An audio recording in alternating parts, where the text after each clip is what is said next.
How do fractional CMOs hit the ground running? Hi, I'm Dean Way. Welcome to Fractional CMOs and the 90-Day Win. There's a lot of variety in how they kick off a new client engagement. In fact, there's so much variety, it's valuable to just listen to what opportunities they look for, what they tackle first, and what they wish wasn't true when they start a new project. So let's find out. Natalie, let's start with you. Hi. Hello. Okay, imagine you just started a new one-year engagement. Okay, you're the fractional CMO. We'll talk about early wins in a moment. But first, what problems do you typically see, or what problems do you normally look for on day one of an engagement?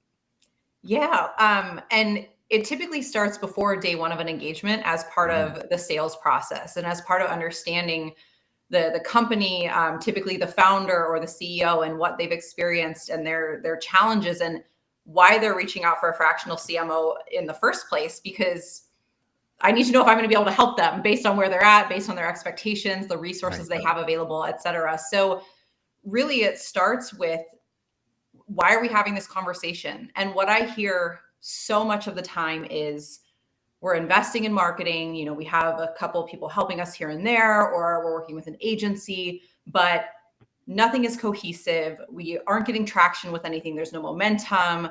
We don't know what it's doing for us. We don't know where we should be focused and why. And these are all things that I hear and know pretty quickly. There's no strategy and there's no marketing leadership in place to be that person to say, I love all the wonderful ideas and I see what competitors are doing. I see what other people are doing in the space, but those things don't make sense for our company and for what we're trying to do. And so that's what I really seek to understand is, are the founders open and coachable and willing to learn and willing to go through that path and that process with me? And I really try to understand that from the first conversation. So. Oh, and I apologize, but I forgot to mention, tell the audience who you are and what. Oh my gosh, yes, an intro. So I'm Natalie Swan. I started my business back in 2017, and I help B2B businesses, typically $3 to $20 million, with their marketing strategy. And not only the strategy, but making that really actionable and doable for the businesses. So as the CMOs on this podcast will know, strategy is only as good as the implementation, the execution, how you are able to test and learn and iterate. And so I saw a need for this, almost 7 years ago. And this is what I've been doing ever since. So yeah. All right. So Mary, over to you then. What sort of problems or sort of red flags do you look for or typically see when you kick off a new engagement? And I won't forget this time, tell the audience a little bit about yourself. Thank you. Thanks for having me, by the way. This is great. Yeah. My name's Mary McKeown-Christie. I founded Maven Marketing Solutions here in Austin, Texas in 2009. After my third merger and acquisition, and I was asked to move to Virginia, and I politely declined. I had just moved to Austin. And really, I just lost the earpiece, sorry. Give me a second. That'll be an edit. Okay. I started Maven because I was doing such a good job in marketing and this was a thing, and really trying to understand, great, you're being rewarded for doing great work. So I started Maven because I really just said, well, why don't I take this expertise to companies that really need it and really want to grow? So my expertise comes in where I am a strategic marketer. I am a fractional CMO. So I call myself the puppet master in a lot of ways, but I'm focused on figuring out in their systems and in their strategy and in their sales processes of management, how can we drive revenue really quickly in the least painful way, right? Every company is very different. Every company has their own issues, but a huge part of this too is the mindset that Natalie referred to, being open to realizing that, hey, we need leadership and we're going to have to do a few things a little differently. And it really means change.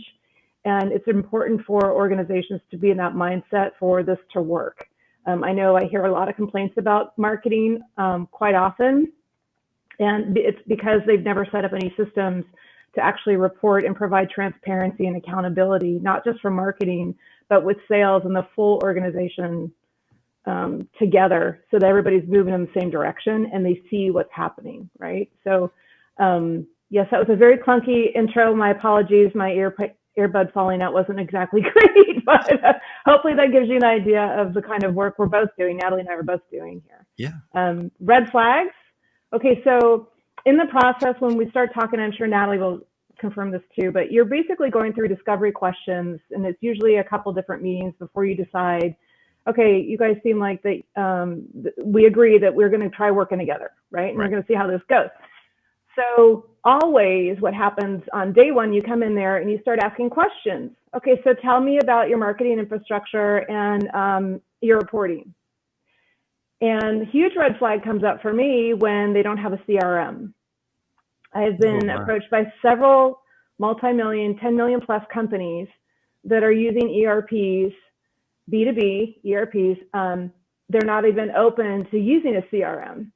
And so then I have to educate them politely on, well, this is part of the issue.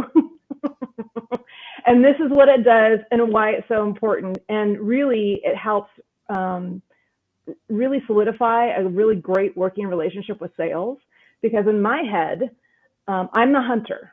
It's my job to go out and find all the prospects, the qualified prospects, not the junk, not the spam. I want to go in and hone in on the people or corporations that could use this product or service, right? It's my job to bring attention, drive awareness, and bring the leads in. And then I need to make sure that sales is working those leads and converting them to opportunities and working through them. And they rely on marketing a lot for, hey, I need content. I need educational content. I need videos. I need articles. I need presentation materials to walk the prospect through how this all works. It's a really strong partnership. And if those two things don't happen, if they aren't structured as partners and they, number one, what I'm seeing now is a lot of companies want the CMO, the fractional CMO or the CMO to report to the head of sales, which is a huge red flag and should not ever happen. Right. They are colleagues, right? So peers, yes. But really, I mean, they should be partners. It's a marriage. It is a marriage. And we need to find out, okay, what do you guys need? And then I need to make sure that they understand, okay, this is what I need from you, and this is how we have to work together. And then we're gonna get the secret sauce going, and we're gonna have success. Because the C-suite, the CEOs, all they care about is the revenue, the bottom line. They don't care how you get there. They just go do it. So yeah, so it's definitely mindset and willingness to change and getting the right solutions in place to support the marketing activities so we can be successful. Okay, then let's keep going with that, but with a little bit of a pivot. So like what kind of like early wins or low hanging fruit do you like to deal with first while you're also like doing your planning and sounds like in some of your cases, evaluating CRM systems and to get started? Yeah, so early wins for me come down to parallel paths, meaning, okay, what do you guys have right now? So if we don't have a CRM and we know we need it, it's going to take a while to get one up and running, but we do have lists, as an example. We do have our customer prospect list. We have something. They're working with something. So why don't we work on relationship management and communicating with them? And Natalie, should you jump in here too? But you're trying to get the engine going on, hey, let's talk to sales, go through the processes. What is missing? Where are the gaps right away, you guys? Because they're on the ground talking to people. And then identifying that and trying to get something going with a campaign that's quick and easy, driving engagement, getting more leads in the door. Kind of, you're juggling, right? And Natalie, please chime in. Tell me. What do you think, Natalie? Early wins, low hanging fruit. Yeah, absolutely. And I'll go back to what you said earlier, just about I forget how you phrased it, but the quickest, least snaggy way to generate more revenue. And a lot of times when companies are looking to bring in marketing leadership, and even if they're not, just what comes up a lot is new ideas for marketing. And, we could do this type of campaign, or we could run paid ads, or we could, start creating a bunch of content. But my question is always, how are we getting our best customers right now? And who are those people? And how did they find out about us?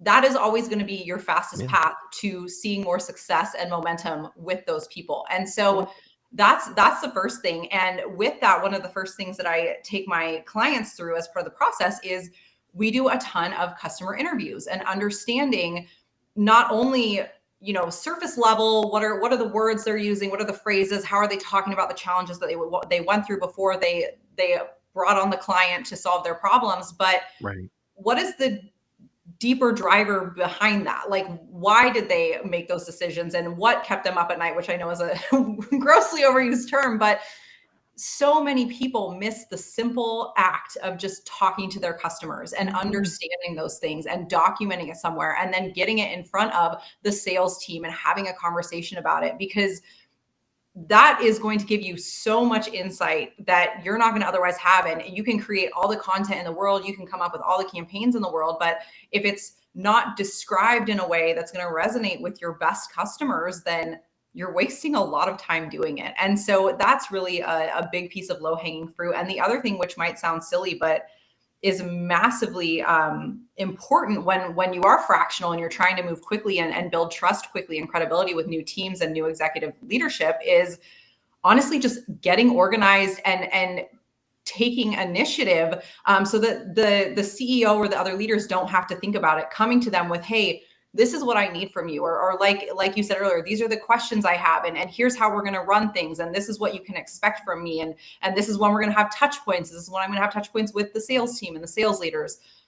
All of that logistics is what allows, especially a fractional, to move really quickly and to, like I said, just build trust and take that immediately off of the CEO's plate. And you can just sort of see that like breath of relief. That's like, oh my gosh, like she's got it. Great. I'm so happy to show up and to give input and to be there when I'm most needed. But without marketing, you don't have a business. And so this needs to be done. And so when someone else can really own it for them, it's Right. huge, and it's a lot of fun to see. Well, so Natalie, you show up, right? Or you start your engagement. So you've asked the questions and frame it in a way so that you said, okay, I might be able to do some help, good here, and they seem okay. What do clients normally not see? Because it's very common to you see something every day, you stop seeing it inside of a business, right? What do they typically not see or not know about until you start working with them from a marketing point of view?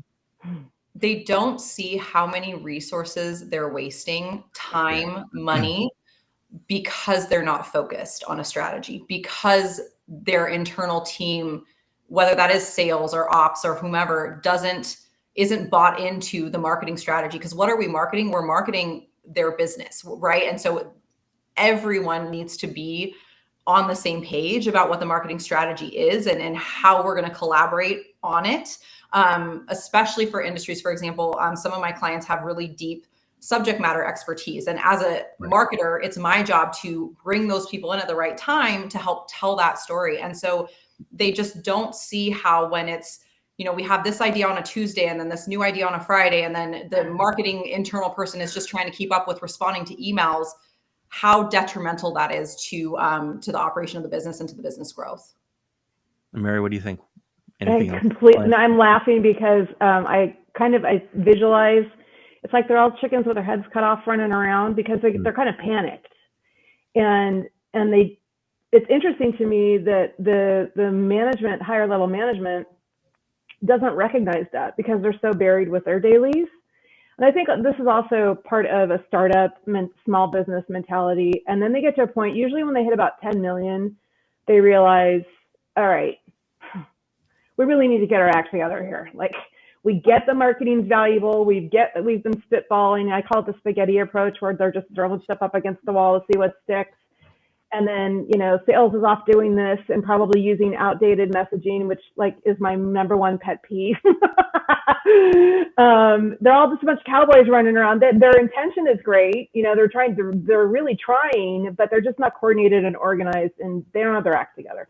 So, to that point, Natalie, I think showing them the value of, look, you can spend 5 hours and get this, and it's targeted and it's quantifiable and everybody can see it, or you can spend 20 hours and you're still going to have a mess and you're not going to have just the basics. It's a lot of foundational marketing, I think, that just gets overlooked because people don't know how to think about marketing.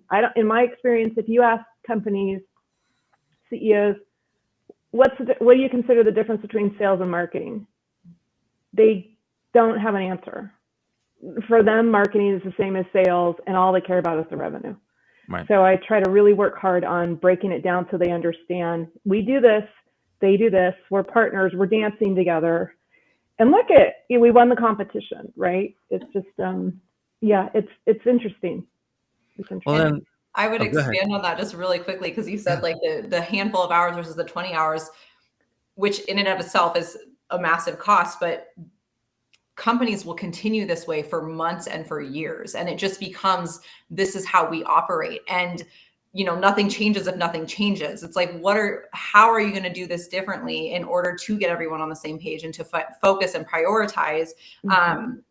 Because otherwise you're just going to keep throwing it out the door and praying. And that's like not a reliable way to scale things. So it's I call it the bonfire effect, right? Like, do you guys like your money? Just throw it in there, throw some gasoline on it, and poof, you know, and now all of a sudden you've got a really strategic spend, you know, where every dollar is going. That's another thing too, by the way, that a lot of them don't have a marketing budget. They go, oh, well, we spend this. Yeah, that's not a marketing budget. I want to know where every dollar is going and what we're getting for it.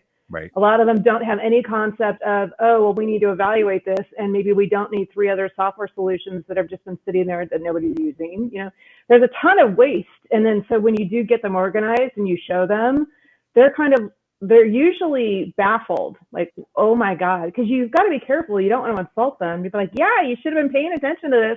You guys just burned $6 million. Like, imagine how much you left on that table, right? So it's our job to kind of gently say, well, we get it. Everybody was running around with their hair on fire, so we're going to put the fires out. Well, then, Mary, how about this then? Like, what should a leadership team or a CEO understand about fractional CMOs, for example, specifically, to get the maximum value from one? They finally decided to bring in a CMO, but it's a fractional CMO. Like, what should they understand? How should they get their last dollar's worth? Yeah. So first of all, the fact that they're open to it tells you that they are understanding they need help. Right. If they want to get the value out of it, then they need to think strategically about, look, I only get you, and this is what I tend to do with them, is, look, in order to keep this in line, so you're very clear, you get X amount of hours a week, because I do have other clients and I want to make sure there's dedicated time for you and that we're giving you the results that you want. So to keep them organized, it's, hey, we're going to work on this and this and this right now. Right. And keep them organized and the process and the approach. When I take that approach, they're much more comfortable. At the end of every month, as an example, I insist on providing, here's your monthly report on here's what we accomplished, here's where we are, here's where we're going next month. Everybody's on the same page. You know, here's the gaps, here's the red flags. This is, oh, you guys didn't tell me about this. So by the way, this is going to get bumped. There's always that going on. There's always something that's under the hood that nobody tells you about. But then they're realizing, oh, if the CEO can dedicate a half an hour a week to meet with the CMO every Monday, as an example, things stay in line because people can make decisions, right? They can cut the fat and get it out of the way. Whereas a lot of times there's other people in the company that are hesitant to move forward with anything because they need that final decision. Right. If they commit their time and everybody's clear on, like, yes, we're going to do this, and they rally their troops, including the CFO, by the way, they're a really big part of this, because showing that calculation and that ROI oftentimes gets missed as well. So, you know, the CFO has to sign off on the budget and report up to the CEO. So everybody's clear that you guys are going to spend this money and here's where we're spending it. If they will commit to that, and it's a change for them because they've been running around with their hair on fire. Right. So it's to calm down and get organized. And Natalie, I'm sure you can elaborate a little bit more on that. Natalie, what should a CEO or a leadership team or a board, you know, understand about fractional CMOs to get like great value? That matter of fact, marketing is an experiment and it's iterative. And when you're taking a step back to be more strategic, it is not the immediate ROI. You know, we're picking up the phone and doing cold calls to try and fill the funnel, for example, or we're, you know, dumping thousands of dollars into a paid ads campaign to get more people to our website. It is long-term. It is a partnership. It is testing and learning. It's knowing why you're testing and learning and what you're testing and learning for. But it really is a long-term partnership and a leader that you're bringing into your organization to be part of your team, right? It's someone who is reflecting your organization. And I'll just speak for myself that when I work with clients, I have an email address with them, and I'm working with partners, and I'm working with members of their team, and it's you're in it. And so just have that expectation on the front end that if you have someone that is willing to walk through it with you, that's probably what you need if what you've been trying so far hasn't worked, right? Like, again, we come back to this, what needs to be different. It's not just executing the tactics because you think that they're the right ones, and then all of a sudden you're going to find this silver bullet that's just going to take you to the next level, right? So that's what I would say. All right, so Natalie, what are some of the red flags that they should not have hired a fractional CMO, or should not have been looking for one, or we're not ready to have a CMO or a fractional CMO yet? Yeah.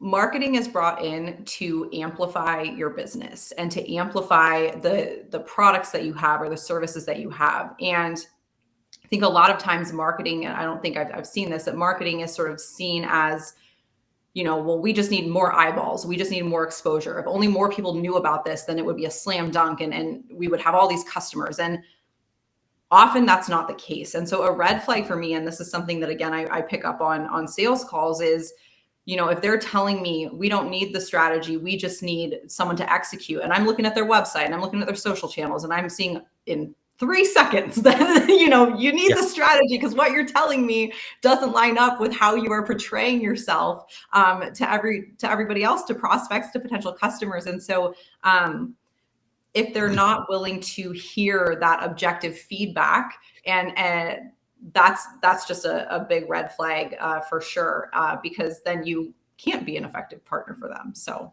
that's a big one. Yeah. Mary, can I elaborate on that? Yeah. They shouldn't have hired, or they weren't ready. Well, it's interesting. A lot of times they know they need help. They know that they're a mess, but they can't get past, well, I just need tactical. Yes. Yeah, no. So I oftentimes, and I've done this quite a bit now. I mean, I've been doing this for 14 years, so I can identify them really quickly.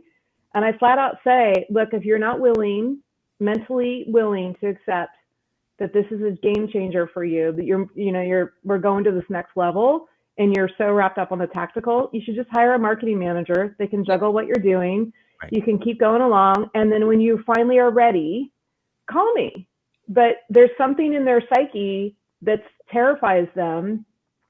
And I don't know if part of it is some of these people, but they want to control everything. They want to be involved in everything. And again, this kind of depends on where they are in their business, right? And then they get to a point where they realize, okay, I don't need to do that, but they have trust issues because they've hired the wrong people before. So they're terrified to trust anybody. And that's a big one. So for me, I completely empathize with that, but I'm also really direct with look, I get it, but at some point you're going to have to figure out a way for you to vet who you want, who you're comfortable working with, and what you're trying to accomplish. And that person can help you tie it together. And honestly, there have been a couple where I've identified that, hey, this isn't a good fit because of their psyche, but I've sent them great referrals. Go talk to these people might be able to help you get to that next level. And it is interesting to me that once they get to that 10 million, that's when things settle down a little bit. And mentally, they've been doing it. They've been through enough trial and error. They realize that they've got to pull in some help. How do I get that trust established? I understand better what's working, what isn't working. Okay, I'm ready. And I don't know, we haven't talked about this, but and Natalie, I don't know if you've come across this too, but oftentimes I suggest there's a book called Traction that really highlights the entrepreneurial operating system. To me, it's like baseline marketing business management 101. But to a lot of these people, it's, changes their world completely. It really helps them understand, oh, this is why we're meeting once a week. They use terms in the book, oh, we'll identify rocks. And I'm just like, okay, you can call it whatever you want, but it's a gap. Red flag, we got it up. We have an issue here. Why do we have an issue? Well, so-and-so is not spending the time on it that they need to. We can't move this along. We're codependent here. You're finally getting them into management.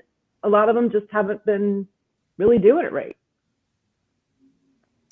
Okay, so we've got a couple minutes left, so I want to throw in like an extra question under the time limit. So, Natalie, let's start here. The CMO came to you and said, "Hey, things have been going pretty good. I'm satisfied. So now you and I together are going to interview and choose the next head of sales. What are you looking for in that candidate?" Yeah, and the CEO, I think, right? You said the CMO. Oh yeah, the CEO came to you. So I've been fortunate to partner with sales leaders, fractional CROs, et cetera, on client projects, and it's a huge opportunity. Like was shared earlier, it's a dance, it's whatever you want to call it. But I'm looking for someone who's collaborative, who is open, who's a creative problem solver, and who's just willing to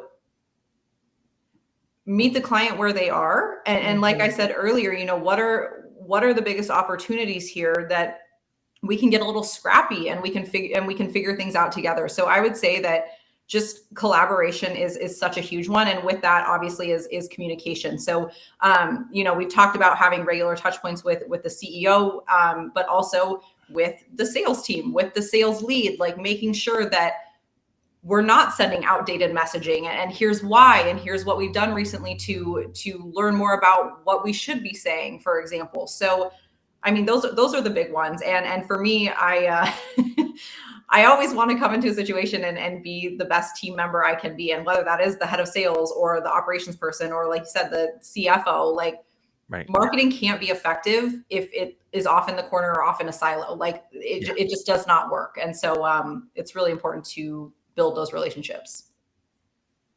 And Mary, what about you? What are you looking for in a new head of all sales? of that? Absolutely. And my favorite sales leaders are leaders that really understand the value of relationship management and teaching their team how to do it.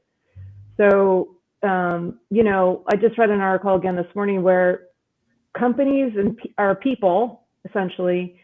And if you're going up competitively against somebody who's right in line with you, they're going to pick you if you treat them well, if you are personable, if you were genuine, if you're transparent, if you address all of their questions, take time. And that's an art. A lot of salespeople miss that, and they've never had mentorship that allows them to understand how to do it. And there's inefficient ways to do it, and there's efficient ways to do it, right?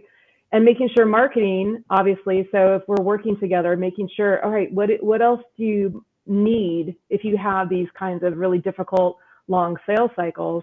Because again, when the push comes to shove, if they like the sales rep better and they feel like they're getting the attention that they need and they're going to have the service that they need and any issues are going to be addressed, they're going to pick you. So for me, that's like icing on the cake. That's always the best. Everything Natalie said, plus really understanding the value of that and mentoring their team, because then marketing is effective. Well, this has been great. Mary, tell people, and then followed by Natalie, tell people how to find you. Online, everywhere, the same old thing, mavenmarketingsolutions.com. I know it's a big lame, but there's a funny story behind it. But yes, I'm in Austin. Email, call, whatever. I'm here. Okay. And Natalie, how do people find you? Yeah, so I'm primarily on LinkedIn, just Natalie Swan. And then the website you can find my firm is swanandassociates.co. So there's no M on the end. But yeah, you can book a call there, and would love to have a chat or send a DM on LinkedIn, and love to meet you. All right. And that's it for this episode, which is technically the 10th episode. I don't know if it'll air as the 10th episode. I don't necessarily, but it's been great to talk to you guys. It's wonderful to meet you. And if you're watching this, we'll see you again next time. Bye, everyone. Thank you. See ya.